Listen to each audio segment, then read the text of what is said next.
برطانوی اخبار دی ٹیلی گراف نے دعویٰ کیا ہے کہ ایران کے شہید رہنما سابق سپریم لیڈر آیت اللہ خامنائی کی نماز جنازہ تہران میں انتہائی سیکیورٹی میں جمعرات کو ادا کی گئی۔ نماز جنازہ میں علی خامنائی کے اہل خانہ اور کچھ سرکاری عہدیداروں نے شرکت کی۔ برطانوی اخبار کی اس خبر کی دیگر ذرائع سے تاحال تصدیق نہیں ہو سکی۔ اس حوالے سے ایران کی جانب سے فی الحال کوئی رد عمل سامنے نہیں آیا۔ آیت اللہ خامنائی 28 فروری کو امریکہ اور اسرائیل کی جانب سے ایران پر کیے گئے حملوں کے پہلے روز اپنے چند اہل خانہ سمیت شہید ہوئے تھے۔ امریکہ اور ایران 60 روزہ مفاہمتی یادداشت پر متفق ہو گئے۔ صرف امریکی صدر کی حتمی منظوری باقی۔ امریکی نیوز سائٹ نے بڑا دعویٰ کر دیا، مفاہمتی یادداشت پر دستخط جنگ کے آغاز کے بعد سب سے بڑی سفارتی پیش رفت ہوگی۔ تاہم ایرانی جوہری پروگرام سے متعلق ٹرمپ کے مطالبات کو پورا کرنے کے لیے حتمی معاہدے تک پہنچنے کے لیے مزید سخت اور تفصیلی مذاکرات درکار ہوں گے۔ امریکی حکام کے مطابق منگل تک معاہدے کی زیادہ تر شرائط پر اتفاق ہو چکا تھا، لیکن دونوں فریقوں کو اپنی اعلیٰ قیادت سے منظوری درکار تھی۔ امریکی حکام کا کہنا ہے کہ بعد میں ایرانی فریق نے آگاہ کیا کہ انہیں ضروری منظوری حاصل ہو گئی ہے، وہ دستخط کے لیے تیار ہیں، تاہم ایران نے اس کی باضابطہ تصدیق نہیں کی۔ حکام کے مطابق 60 روزہ مفاہمتی یادداشت میں یہ بھی شامل ہوگا کہ آبنائے ہرمز میں جہاز رانی بلا رکاوٹ ہوگی۔ ایران کو 30 دن کے اندر آبنائے ہرمز سے تمام بارودی سرنگیں ہٹانا ہوں گی۔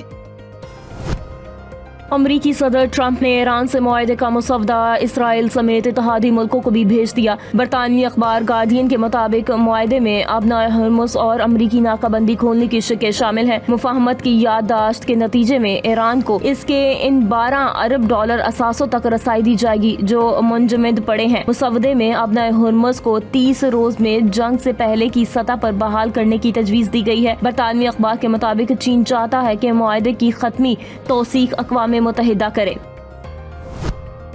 ایران کے ساتھ ابھی معاہدہ نہیں ہوا، دونوں ممالک معاہدے کے بہت قریب ہیں۔ صحافیوں کے ساتھ گفتگو میں امریکی نائب صدر جے ڈی وینس نے کہا کہ ایران امریکہ کے ساتھ معاہدہ کرنا چاہتا ہے۔ امریکہ اور ایران جنگ بندی میں توسیع کے معاہدے پر کافی پیش رفت ہوئی ہے، چند اہم نکات پر بات چیت کر رہے ہیں۔ صدر ڈونلڈ ٹرمپ ابھی معاہدے کی منظوری کے لیے تیار نہیں، مزید پیش رفت کے بعد صدر معاہدے کی توسیع کی پوزیشن میں ہوں گے۔ جے ڈی وینس کا کہنا تھا کہ یہ کہنا مشکل ہے کہ صدر ٹرمپ ایران کے ساتھ مفاہمتی یادداشت پر کب دستخط کریں گے۔ ایران ایٹمی ہتھیار بنانے کا کوئی ارادہ نہیں رکھتا، جبکہ خطے میں بڑھتے ہوئے عدم استحکام کا ذمہ دار اسرائیل ہے۔ ایرانی صدر مسعود پزشکیان نے امریکہ کے ساتھ جاری مذاکرات اور خطے کی صورتحال پر گفتگو کرتے ہوئے کہا، ایران ذلت یا دباؤ کے تحت سفارتکاری قبول نہیں کرے گا۔ ایران باوقار اور برابری کی بنیاد پر مذاکرات چاہتا ہے اور کسی بھی دباؤ یا دھمکی کے سامنے جھکنے کے لیے تیار نہیں۔ دنیا کی سب سے بڑی طاقتوں کے سامنے ڈٹ کر کھڑے ہونے کی مشکلات سے بخوبی آگاہ ہے، تاہم قومی مفادات اور خود مختاری پر کوئی سمجھوتا نہیں کیا جائے گا۔ مسعود پزشکیان نے کہا کہ جنگ اور کشیدگی کے بعد حالات پہلے جیسے نہیں رہتے، اسی لیے خطے میں پائیدار امن اور استحکام کے لیے سنجیدہ سفارتی کوششیں ضروری ہیں۔ ایران کا جوہری پروگرام پرامن مقاصد کے لیے ہے اور تہران ایٹمی ہتھیاروں کی تیاری چاہتا ہے۔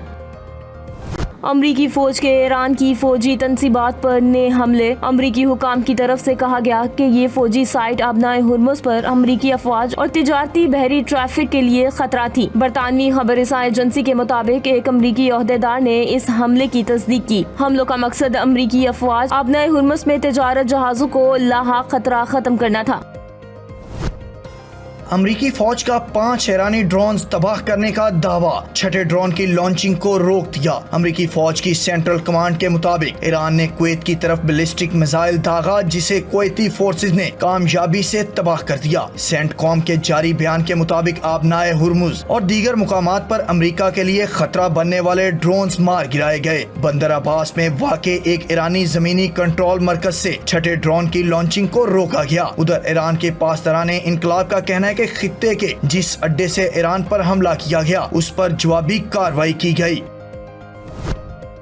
صہیونی ریاست اپنے بدترین انجام کے قریب پہنچ چکی ہے۔ آیت اللہ علی خامنائی نے 10 سال پہلے اسرائیل سے متعلق پیش گوئی کی تھی، صہیونی ریاست اگلے 15 برس دیکھ نہیں پائے گی۔ ایرانی سپریم لیڈر سید مجتبی خامنائی کا ایرانی پارلیمنٹ کے نئے سیشن کے افتتاح پر بیان، کہا قوم کو جھکانے کے لیے دشمن تفرقہ ڈالنے کی سازشوں میں مصروف ہے، جنگ مسلط کرنے، اقتصادی دباؤ ڈالنے اور سیاسی پراپوگنڈا کے بعد دشمن نئے منصوبے پر عمل پیرا ہے۔ امریکہ اور اسرائیل اسرائیل فوجی شکستوں کو چھپانے کے لیے ایرانی قوم میں تقسیم کی کوشش کر رہا ہے۔ دشمن کے اقدام کا مقصد ایرانی قوم کو گھٹنے ٹیکنے پر مجبور کرنا ہے۔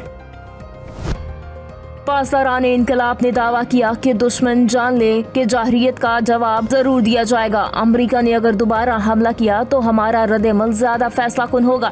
نتائج کی ذمہ داری جارح فریق پر ہوگی۔ پاسداران انقلاب کا مزید کہنا تھا کہ 3 جہازوں کو ابنائے ہرمز میں داخلے سے روکا ہے۔ امریکی صدر ڈونلڈ ٹرمپ نے اپنے اتحادی ملک عمان کو دھمکی دیتے ہوئے کہا کہ عمان کو دیگر ممالک کی طرح برتاؤ کرنا ہوگا ورنہ تباہ کر دیں گے۔ ایک بیان میں صدر ٹرمپ نے کہا کہ آبنائے ہرمز پر ایران کا ساتھ دینے پر سخت رد عمل دے سکتے ہیں۔ ایران معاہدے کے لیے بےتاب ہے لیکن ابھی ڈیل فائنل نہیں ہوئی۔ صدر ٹرمپ نے کہا کہ ایران کسی بھی قیمت پر ایٹمی ہتھیار نہیں رکھ سکتا۔ ایران کے پاس کوئی دوسرا راستہ نہیں، اب معاہدہ ہوگا یا پھر ہمیں اپنا کام مکمل کرنا ہوگا۔ کہا ایران کے ساتھ وہی کر سکتے تھے جو وینزویلا میں کیا۔ ایران کی خلاف کارروائی پاکستان کی درخواست پر روکی۔ اس کے ساتھ انہوں نے ایک بار پھر وزیر اعظم شہباز شریف اور فیلڈ مارشل سید عاصم منیر کو عظیم شخصیات قرار دیا۔ امریکی وزیر خارجہ مارکو روبیو نے کہا کہ یاد دلانا چاہتا ہوں ایران سے معاہدہ نہ ہونے پر دیگر آپشنز استعمال کریں گے۔ کابینہ اجلاس میں گفتگو میں کہا کہ ایران سے معاہدے کے حوالے سے کچھ پیش رفت ہوئی ہے۔ آئندہ چند گھنٹوں اور دنوں میں صورتحال واضح ہو جائے گی۔ یہ بات واضح ہے کہ ایران ایٹمی ہتھیار نہیں بنا سکتا۔ مارکو روبیو نے کہا کہ صدر ٹرمپ کی ہمیشہ یہ ترجیح رہی ہے کہ ان معاملات کو مذاکرات کے ذریعے حل کیا جائے۔ میں صرف سب کو یاد دلانا چاہتا ہوں کہ اگر یہ راستہ کام نہ کرے تو آپ کے پاس کوئی دوسرے آپشنز بھی موجود ہیں۔ بولے اصل بات یہ ہے کہ ہم مذاکرات اور سفارتکاری کے راستے کو ترجیح دیتے ہیں اور چاہتے ہیں کہ اسے کامیاب ہونے کا ہر ممکن موقع دیا جائے۔ ایرانی وزیر خارجہ عباس اراغچی نے کہا ہے کہ مسلم رہنما امن اور ہم آہنگی کی راہ ہموار کرنے کے لیے ایک ساتھ کھڑے ہیں۔ ایکس پر اپنے بیان میں ایرانی وزیر خارجہ عباس اراغچی نے کہا کہ یہ وقت تاریخ میں یاد رکھا جائے گا۔ آج خطے کے ممالک کے درمیان یکجہتی اور تعاون کی اہمیت بہت زیادہ ہے۔ ایرانی اسپیکر باقر کالیباف نے اسلامی ممالک سے اتحاد بڑھانے پر زور دے کر کہا مسلم ممالک میں مضبوط اتحاد بحرانوں کے حل میں کردار ادا کر سکتا ہے۔ ایرانی عوام نے 40 روزہ جنگ میں دشمن کو شکست دی۔ انہوں نے مزید کہا کہ دشمن کے خلاف امت مسلمہ کا اتحاد کامیابی کی کنجی ہے۔ اسلامی ممالک کو آپس میں زیادہ اتحاد اور تعاون کرنا چاہیے۔ بھارتی حکومت سوچنے سمجھنے کی صلاحیت سے محروم ہے۔ جب بھارت کے جہاز گرائے تو ان کی عقل ٹھکانے آئی۔ ہم نے ان کے وہ 8 طیارے گرائے جو معصوم پاکستانیوں پر گرائے گئے تھے۔ صدر پاکستان آصف علی زرداری کا سندھ کے شہر مورو میں عوامی اجتماع سے خطاب۔ کہا بھارت کو 1 ہفتے کی جنگ میں سبق سکھایا۔ بھارت کے 40 جہاز نشانے پر تھے جنہیں گرا سکتے تھے۔ بھارت میں مسلمانوں کے ساتھ ہونے والے مظالم کو میڈیا پر نہیں دکھایا جاتا۔ صدر پاکستان نے کہا پاکستان ہے تو ہم ہیں۔ ہم نے لوگوں کو معاشی خود مختاری دینی ہے۔ سب ملک کو بھی مضبوط بنائیں گے۔ جدید دور میں زراعت کو فروغ دیں گے۔ اسٹیبلشمنٹ کے ہاتھ مضبوط کریں گے۔ صدر پاکستان نے کہا بھٹو خاندان کے شہداء نے ملک کے لیے جانیں قربان کی۔ ہم نے ہمیشہ 73 کے آئین کے تحت کام کیے۔ بھٹو کی وراثت کو آگے لے کر جائیں گے۔ دوسری جانب صدر پاکستان آصف علی زرداری سے مورو نوشہر و فروز میں منتخب نمائندوں نے ملاقات بھی کی۔ صوبائی وزیر ضیاء الحسن لنچار، علی حسن زرداری، ڈاکٹر بہادر ڈاہری، چیف سردار خان محمد ڈاہری اور سہیل انور سیال کی شرکت۔ نیو یارک میں نائب وزیر اعظم اسحاق ڈار اور چینی وزیر خارجہ کے درمیان اہم ملاقات۔ دونوں رہنماؤں نے خطے کی حالیہ صورتحال اور امن و استحکام کے فروغ کے لیے جاری سفارتی کوششوں پر تبادلہ خیال کیا۔ ترجمان دفتر خارجہ کے مطابق چینی وزیر خارجہ وانگ ای نے خطے میں امن و استحکام کے قیام کے لیے پاکستان کے تعمیری کردار کو سراہا۔ وزیر اعظم شہباز شریف اور ان کے وفد کے حالیہ کامیاب دورہ چین اور پاک چین سفارتی تعلقات کے 75 سال مکمل ہونے کا بھی ذکر کیا۔ اسی دوران دونوں ممالک کے درمیان دیرینہ دوستی اور اسٹریٹجک تعاون کو مزید مضبوط بنانے کے عزم کا اظہار کیا گیا۔